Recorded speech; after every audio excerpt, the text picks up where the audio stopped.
Bracebridge has its first confirmed case of COVID-19. Local officials talk local business amid the pandemic. And what's it like to have COVID-19? Well, we have the unsettling details. All that and more coming up right now. Welcome to Cogeco News for April 16th. I'm James Bowler with what's happening in your community.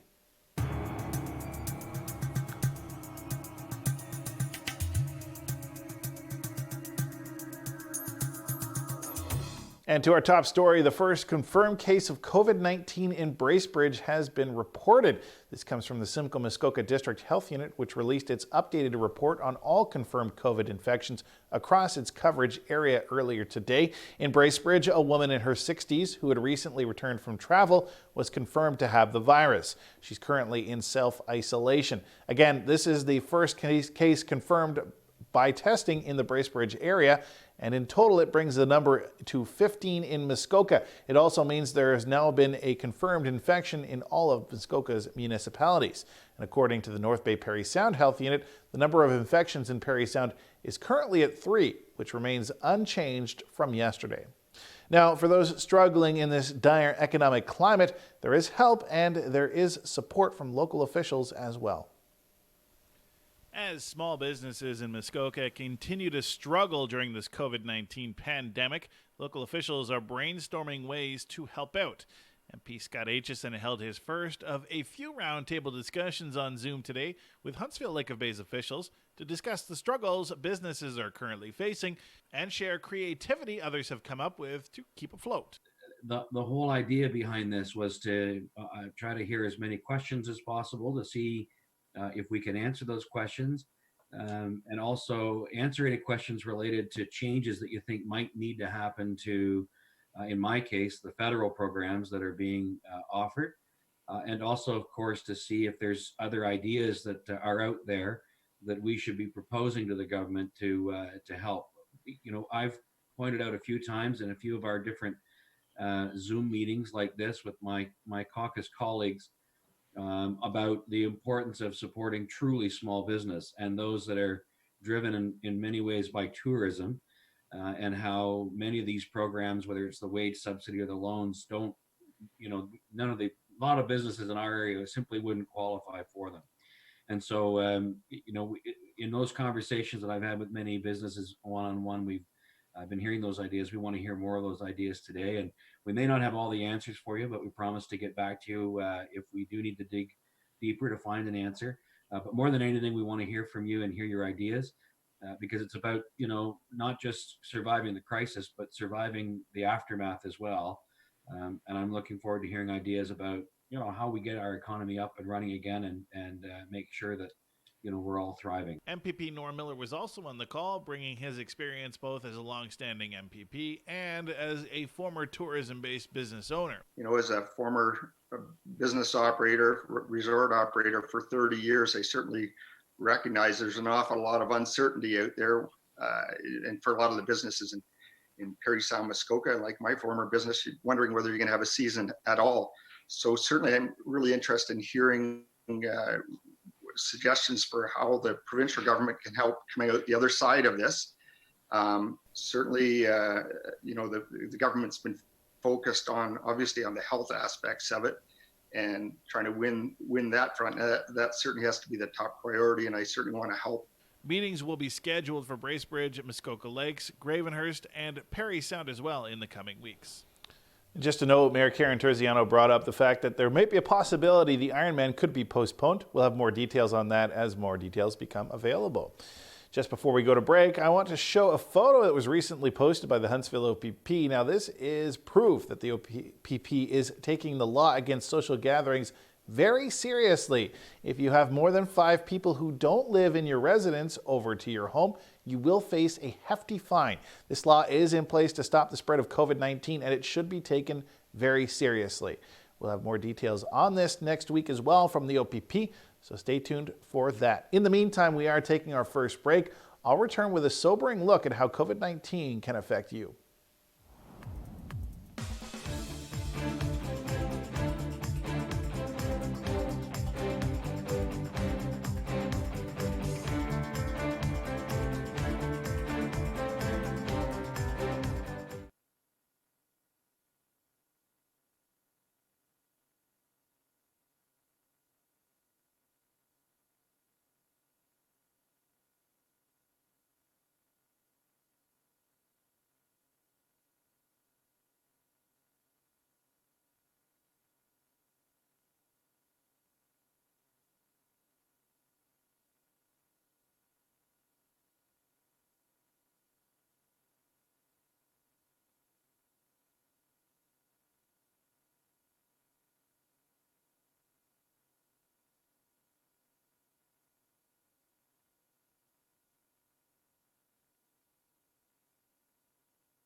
Welcome back. Well, recently your TV caught up with Charlie Dobson, who was confirmed positive for COVID-19 and has since recovered. Halton News anchor Jessica Kading spoke with her via Skype to hear about her experience with the virus, including those very first symptoms.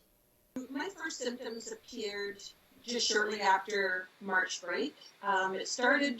Was really unusual. My nose was really burning. I had a severe headache I couldn't get rid of for a few days. Severe fatigue. I didn't really chalk it up to COVID for the fact that we're all told that it's just fever and a cough to watch out for. I also have lupus, so I wasn't sure if that was just another symptom that that was coming on due to the lupus, so I wasn't really sure. The second day, really sore throat, started to have a little bit of a cough, nothing great, but it was just the fatigue, the headache, and then I lost my sense of smell rather. So then you did find out that you were confirmed positive with COVID-19, and your initial symptoms weren't necessarily typical. Did it carry on like that throughout the sickness, and how long did it last? The biggest symptom that I had, the headache lasted the whole time. Wow. Severe fatigue, like even getting up to go to the washroom was a chore, really lightheaded. Sore throat. I did develop a cough, which was manageable as long as I didn't take huge gulps of breath. It was a lot of shallow breathing because it really hurt. But then you need to cough because you have to cough this virus out, basically. Just like really weird symptoms. Like again, I'm watching the news, or anytime I was awake, I would go online and watch the news, and they're like, oh, it's this fever. I only had a fever for 2 days, low-grade fever, and it was like 101. So just enough to be kind of uncomfortable. But other than that, it was just the fatigue, the weakness, the nose. It was crazy. My nose was so sore. It was just like on fire, and the headache. So you've been better for just over a week now, and yes. How are you finding the recovery and people's reaction when you tell them that you have recovered from COVID-19? Yeah, that's the big part. The recovery part has been good. Like, I'm still really tired, but it's probably just from being in bed for so long too. So it's just about the getting up and going, and I'm a pretty active person, and just to be contained, at home, and I'm in the same boat as everybody else now. We have to stay at home. Our activities are curtailed, so I don't know if it's just from that, but I would have to say now I feel like 100%. As far as the recovery and the stigma, unfortunately, there is a terrible stigma with it. I've been pretty selective in who I've told about it. My friends and family have been amazing, like dropping groceries off the door. But for those that aren't in my circle per se, people are super nervous around me. And it should be the other way around. From what I'm being told and from what I understand, is I'm now immune to it for a year. So I've got a 12-month immunity to it. My fear still is, can I be a carrier though? Like I don't know what the ramifications are. So of course I'm still practicing social distancing, washing my hands constantly, which public health told me that, the best way to combat this virus simply is by washing your hands and sanitizing. Well, that's what I wanted to ask you. I mean, we've heard that this is going to last for a lot longer than we initially thought. And some people are understandably having a hard time with some of the new rules. But as someone who has had COVID-19, what would you say to those people, and what's your message to our viewers? I would say to people, listen to our leaders. They know what they're talking about. Google doesn't know everything. Your friends don't know everything. Be selective of the news that you're listening to. There's people out there that are saying that this is false, this isn't going on, I can't handle this anymore. Well, take your choice. Either get COVID and possibly die, or do what we're supposed to do and get rid of it. They'll be reading about this in the history books in 100 years. Our great-great-grandchildren will be reading about us. And we need to set an example, and we need to send a message out. And I just said to somebody, if Our Prime Minister got on TV and said, there's a zombie apocalypse happening right now, and there's all zombies outside. Don't go outside because you could die. We would stay in, without a doubt. Well, look at it as an apocalypse happening, but they're germs that we can't see. Stay in. Self-isolate, stay 6 feet away, and wash your hands. It's as simple as that. All right, we are back to the break, but stay tuned to check in with our provincial representative next.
Welcome back. Well, MPP Norm Miller joined us yesterday via Skype to talk about the extension of the emergency declaration and changes to long-term care homes. Sure. So the Ontario legislature was recalled yesterday, again, with just a skeleton crew. And they had unanimous consent and support of all the parties of the legislature to pass Bill 189 with just 80 minutes to debate. And that extended, the biggest thing it did was extend the emergency order to May 12th. And also there were some technical changes in education, both in primary and secondary and colleges and universities that were part of that bill as well. But the big thing is the emergency order is extended to May 12th. That doesn't mean that everything, all the restrictions that are in place right now will stay.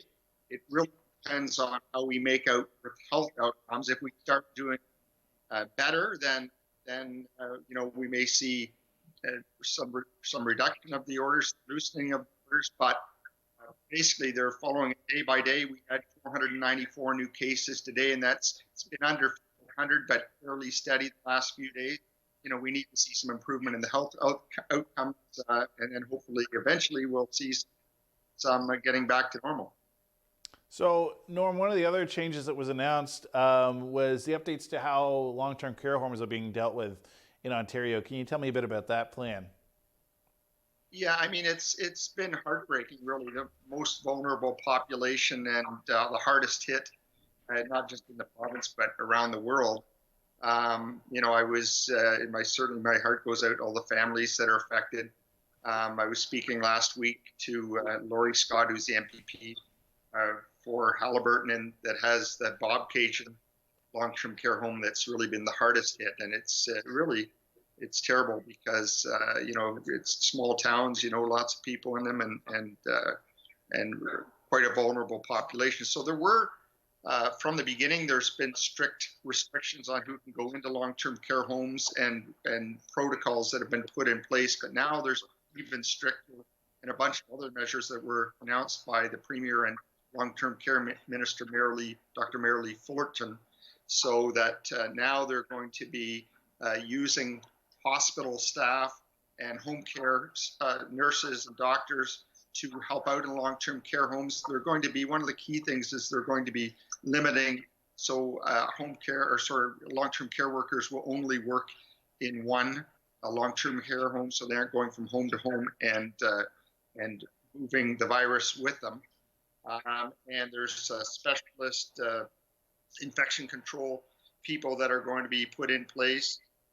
There's also going to be, staffing is a big challenge, so they're going to be using the job matching portal to both federal and provincial to bring retired doctors and nurses in to help out.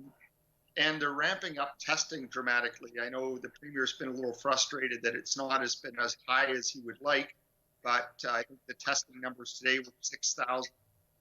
It's not as high as he would like to see, but certainly the vulnerable populations like long-term care is one of the prime targets to try to test everyone asymptomatic and symptomatic in those long-term care homes.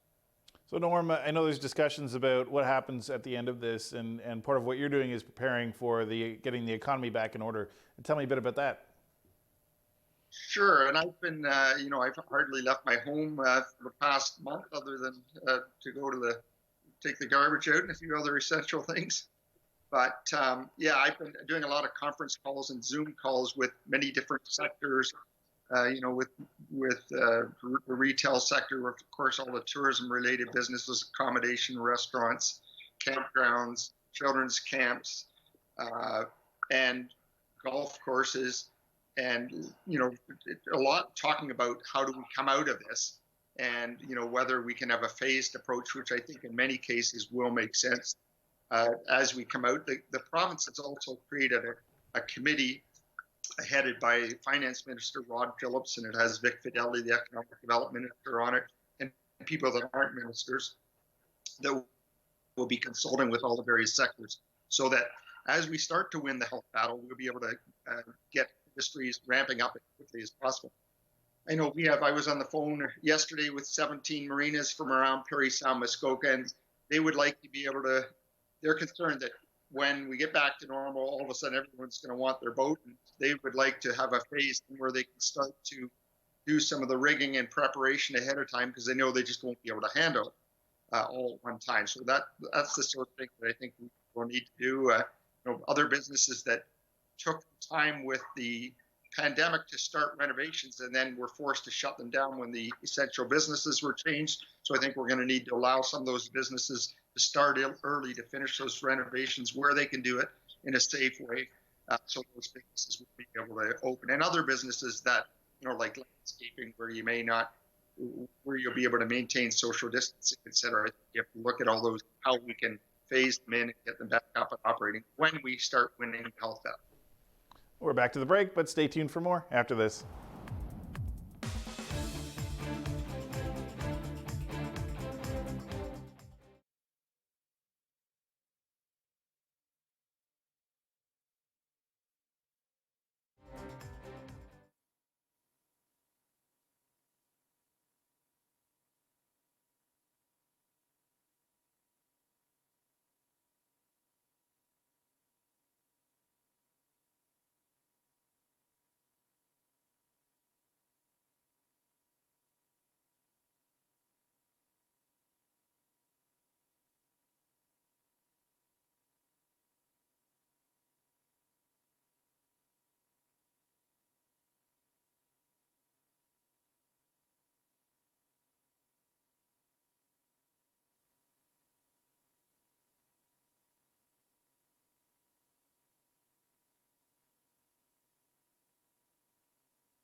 Welcome back. Well, your TV recently reached out to a Muskoka couple who are trapped in the Bahamas. Dave and Sandy Boretz are snowbirds and have been spending their past winter in the Bahamas with no plans to return until early May to their Port Carling home.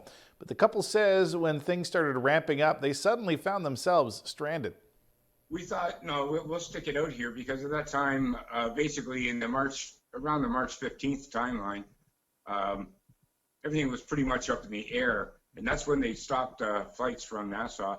Not only that, but all the flights that were coming back were already booked because of other Canadians that were trying to get back to Canada. And then basically they gave us about a week's notice that the following Sunday was going to be the last WestJet flight returning to Canada. And we thought at that time, well, we still have 2 months. A lot can happen in 2 months. And unfortunately, it hasn't worked to our favor right now, but who knows what's going to happen in the next month. We were a little paranoid right off the start because my biggest concern in the island of New Providence, which is Nassau, they were receiving 2, sometimes 4 to 6 cruise ships in there every day. And it was only inevitable that there was going to be a time when one of those guests coming off those ships was going to spread coronavirus to Nassau. Our biggest concern was it coming over to our island. So we've been self-isolating for over 3 weeks now. Obviously we're washing our hands every time we touch anything. However, we've been relatively safe because we had enough groceries stockpiled in our place here that we hadn't had to do a lot of shopping. So we've been pretty much staying to ourselves. My daughter is a nurse in Calgary. Her oldest daughter is a nurse in Calgary, and my son's middle one in Muskoka works at the Pines. She's in her 3rd year of nursing. So we got kids on the front line that I just have to pray for.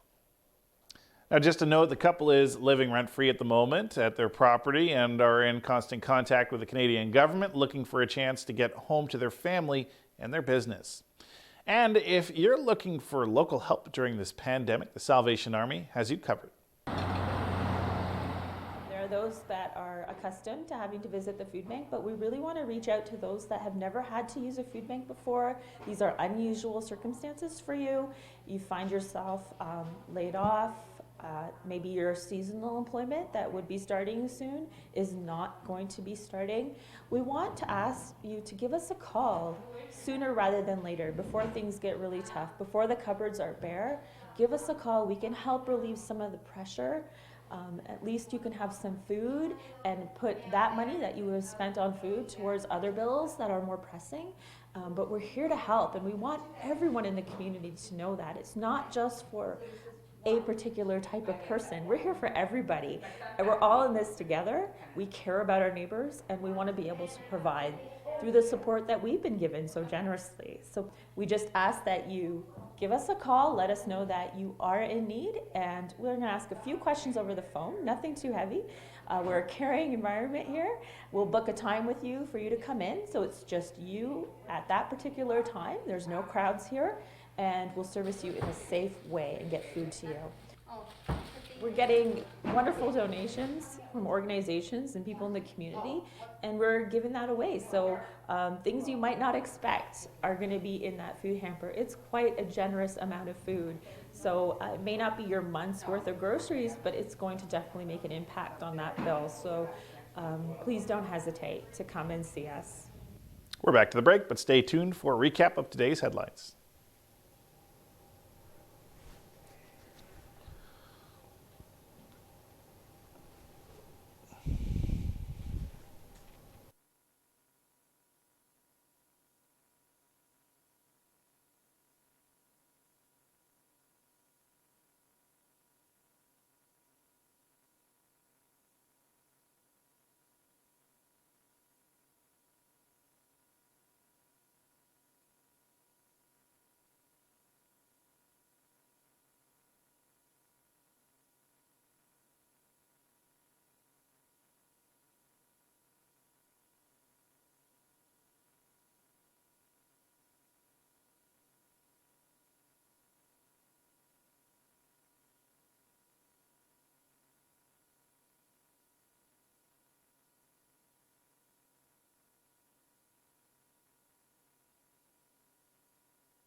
Welcome back. Here's a recap of today's headlines. Bracebridge now has its first confirmed case of COVID-19, a woman in her 60s who recently traveled, and that brings the number in Muskoka to 15. The OPP is also proving it's taking no social gatherings rules seriously after a picture of a fine for such a gathering was posted online by Huntsville OPP. And don't forget to stay up to date on all COVID-19 updates by watching Cogeco News or 24/7 on our website, yourtv.tv, and our Facebook page. That is Cogeco News. For more information, you can go to our aforementioned website or find us on YouTube, Facebook, Twitter, Instagram by searching Your TV Muskoka. Remember to catch us live at 5 Monday to Thursday. From everyone here at Cogeco News, thanks for watching.